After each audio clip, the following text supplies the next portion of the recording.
পারো, চলে এসেছি তোমাদের সাথে গল্প করতে। আচ্ছা, আমার বাইক বন্ধুর 150 হয়ে গেছে। তার মানে বাইক বন্ধু এত সময় অন ছিল। বন্ধুর 75, তার মানে বন্ধু বেরিয়ে গেছিল। আমি বলে দিচ্ছি কে কে বেরিয়ে গেছো এর মধ্যে। দাদা ভাইও মনে হয় বেরিয়ে গেছিলো মাঝে, সেই কারণে দাদা ভাইও টপ ওঠেনি। 75।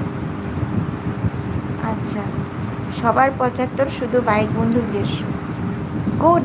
আমার বাইক বন্ধু হচ্ছে গুড বয়, বুঝেছো? আর সবাই ব্যাড বয়।